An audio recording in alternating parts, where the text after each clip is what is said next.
वालिदैन के मौजू पर अब्बास इब्ने आबिद को मैं मदऊ करना चाहता हूँ। निहायत ही अहम मौजू और अहम खिताब है, गौर से समाअत फरमाएँ।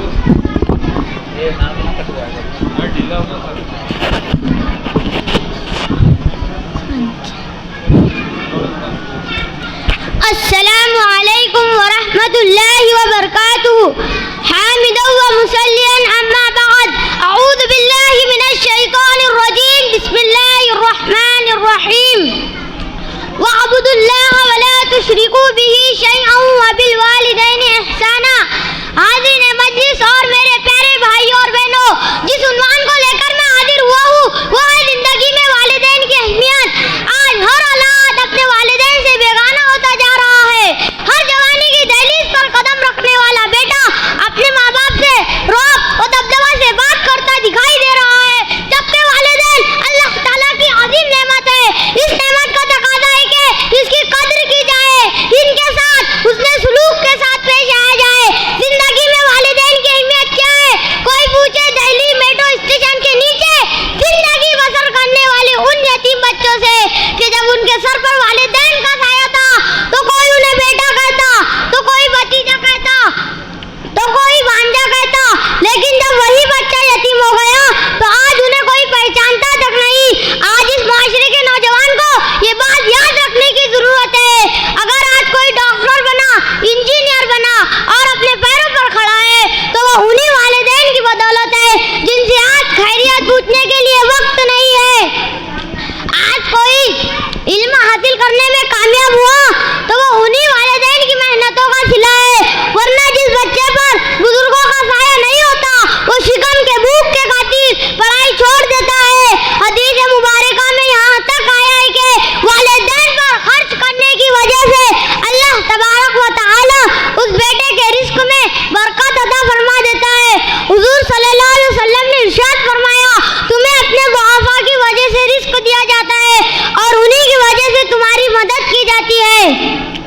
पूरी दुनिया में हजारों रिश्ते हैं मगर वाहिद वालिदैन का रिश्ता ऐसा होता है जो अपने औलाद को भूखा नहीं सोने देती और आखिरी सांस तक अपने औलाद के कामयाबी के लिए फिक्रमंद रहती है। माँ की दुआ खाली नहीं जाती, माँ की बद्दुआ टाली नहीं जाती, माँ की दुआ खाली नहीं जाती, माँ की बद्दुआ टाली नहीं जाती।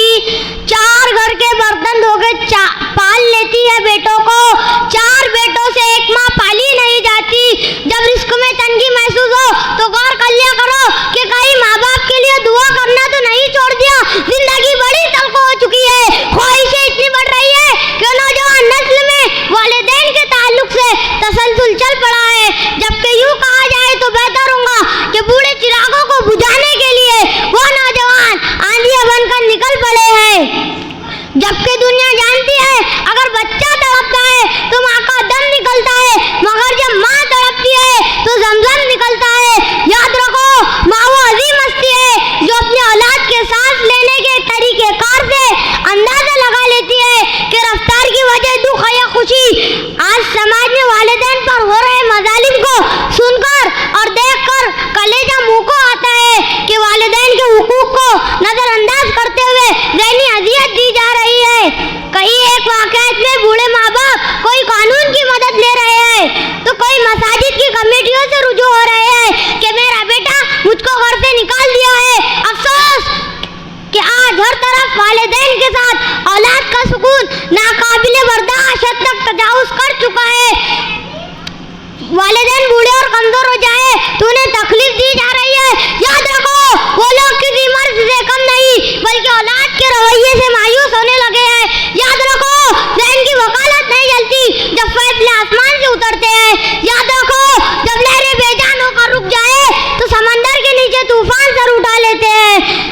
ऐसा नहीं हो सकता कि आप अपने वालिदैन की तौहीन करें और आपकी औलाद आपके सर पर इज्जत का ताज सजा दे। आप पर किए पर तारीफ आप पर ही दोहराई जाएंगी। याद रखो, आपके हाथों से टूटा हुआ दिल एक दिन आपकी बर्बादी का दरवाजा